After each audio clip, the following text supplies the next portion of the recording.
Martine Bordonnet, bonjour. Bonjour. Vous êtes directrice de projet chez Orange et plus précisément, vous êtes référente au niveau du télétravail. À Orange, aujourd'hui, vous avez 3900 salariés en télétravail. Comment ça a commencé ? Alors l'histoire du télétravail a démarré, existe depuis de très longues années, d'abord à France Télécom, puis à Orange. Et c'est vrai que dans les années, Orange a signé son premier accord en 2009, parce que ça correspondait aussi à un enjeu de société un peu nouveau. Et on a formalisé notre premier accord en 2009 et on l'a reconduit en 2013. Ça a changé quelque chose au niveau du bien-être des salariés ? Aujourd'hui, je pense qu'on appréhende le travail de manière différente, tout simplement parce que dans toutes les grandes villes, on passe de plus en plus de temps dans les transports.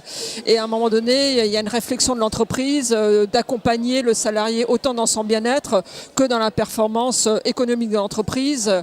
Donc c'est dans ce cadre, de manière tout à fait naturelle, qu'on s'interroge sur une manière d'organiser le travail, d'accompagner les salariés pour être plus performants et avoir des organisations plus agile. Alors aujourd'hui, pour cette étape du Tour de France du télétravail à Bourges, on a mis en place un tiers-lieu éphémère avec un Media Lab, avec un espace maker. Est-ce que dans le futur, à Orange, vous imaginez vos espaces de travail évoluer vers cette dynamique de tiers-lieu ? Orange est déjà très impliqué dans tout ce qui est coworking, puisque Orange, France Télécom était à l'origine de la première cantine sur Paris, aujourd'hui Numa. Et en même temps, on accompagne Régus, la Caisse des dépôts, dans le développement des télécentres en Ile-de-France, avec le premier site qui vient d'ouvrir sur Fontainebleau.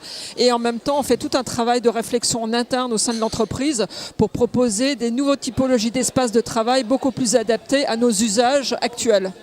Alors, ce qu'il est ressorti de Coworking Europe, la grande rencontre des espaces de coworking européens à Lisbonne, c'est que de plus en plus on voyait des espaces de coworking où se mélangent la vie et le travail.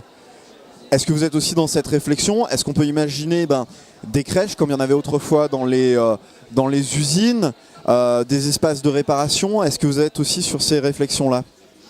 Alors, des crèches, ça je ne sais pas vous répondre, mais en tout cas on essaye effectivement de ramener le travail peut-être au plus proche du domicile, ou en tout cas effectivement de répondre aux problèmes de transport.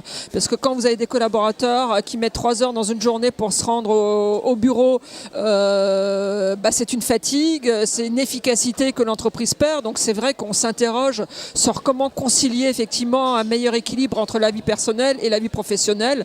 Et donc aujourd'hui dans les grandes villes, c'est vrai qu'on essaye de favoriser la proximité. Et en tout cas, Orange, dans notre accord télétravail, on a 2 dispositifs, le télétravail à domicile, voire sur un site Orange plus proche de son domicile.